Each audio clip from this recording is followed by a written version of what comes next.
नमस्कार दोस्तों, आइए सुनते हैं आज की कहानी। ससुर कहूँ या पिता। प्रिया हैरान थी।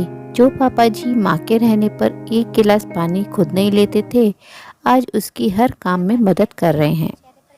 बेटा, तू बच्चों का नाश्ता बना, इतने में मैं इन्हें तैयार कर देता हूँ। फिर तू अभिनव का लंच लगा दियो, मैं इन्हें बस तक छोड़ आऊँगा। विनय जी अपनी बहू प्रिया से बोले। नहीं नहीं पापा जी, मैं कर लूँगी, आप बैठिए, मैं बस अभी आपकी चाय बनाती हूँ, प्रिया बोली। अरे बेटा, बन जाएगी चाय, मुझे कौन सा कहीं जाना है। तू पहले इन सब कामों से फ्री हो, तब तक मैं इन शैतानों को रेडी करता हूँ, विनय जी हंसते हुए बोले। प्रिया हैरान थी। जो पापा जी माँ के रहने पर एक गिलास पानी खुद नहीं लेते थे, आज उनके जाने के 15 दिन बाद ही उसकी हर काम में मदद कर रहे हैं।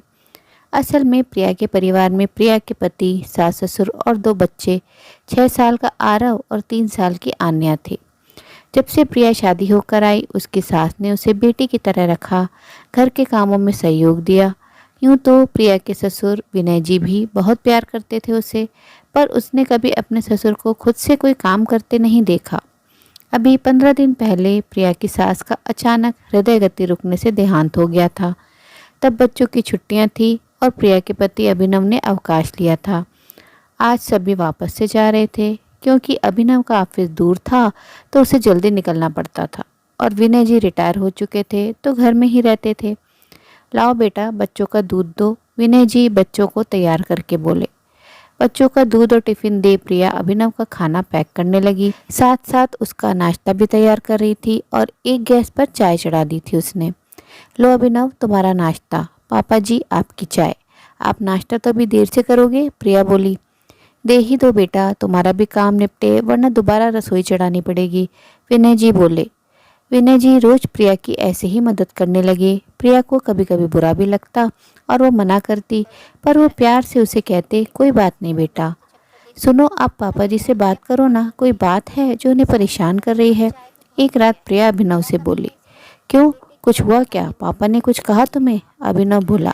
नहीं, पर जो इंसान एक गिलास पानी भी नहीं लेता था खुद से, वो मेरे साथ इतने काम कराए, कुछ तो गड़बड़ है, प्रिया बोली। अरे तुम्हें कोई परेशानी हो तो तुम खुद पूछ लो ना, अभिनव बात टालता हुआ बोला। अभिनव तो सो गया, पर प्रिया को नींद नहीं आ रही थी। वो उठकर बाहर आई तो देखा पापा के कमरे की लाइट जल रही है।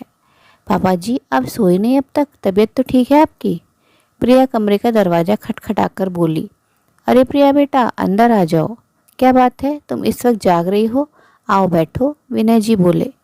मुझे नींद सी नहीं आ रही थी तो सोचा थोड़ा टहल लूं, पर आप क्यों जगे हैं, प्रिया बोली। बस ऐसे ही बेटा, मुझे भी नींद नहीं आ रही थी, विनय जी बोले। पापा आपसे एक बात पूछनी थी, प्रिया हिचकते हुए बोली। हाँ बेटा बोलो, संकोच क्यों कर रही हो, विनय जी बोले। पापा जी, मुझसे कोई गलती हुई है क्या, आप मुझसे नाराज हैं या मेरी कोई बात बुरी लगी आपको, प्रिया बोली। नहीं तो बेटा, पर क्यों पूछ रही हो तुम ऐसा, विनय जी हैरानी से बोले। पापा जी, इतने दिनों से मैं देख रही हूँ आप मेरे हर काम में मदद करते हैं, जबकि मम्मी जी के सामने आप एक गिलास पानी भी नहीं लेकर पीते थे, प्रिया सिर नीचा कर बोली। विनय जी हंसे और बोले, तो तुम्हें लगता है मैं तुमसे नाराज हूँ। देखो बेटा, जब तक तुम्हारी सास थी वो तुम्हारी मदद करती थी, अब वो नहीं है तो मुझे दोहरी जिम्मेदारी निभानी है, मेरे लिए जैसे अभिनव वैसे तुम।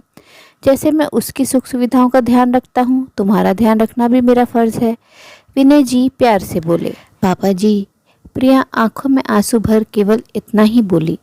हाँ बेटा, अब माँ और बाप दोनों की जिम्मेदारी मुझे उठानी है।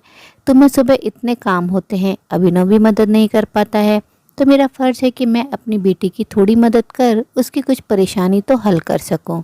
समझी बुद्धू, मैं नाराज़ नहीं हूँ तुमसे, विनय जी प्यार से प्रिया का सिर पर हाथ फेरते हुए बोले। प्रिया अपने ससुर के गले लग गई। आज उसे अपने ससुर में अपने मृत पिता नजर आ रहे थे। सच में पिता पिता ही होता है, फिर चाहे ससुर के रूप में ही क्यों ना हो।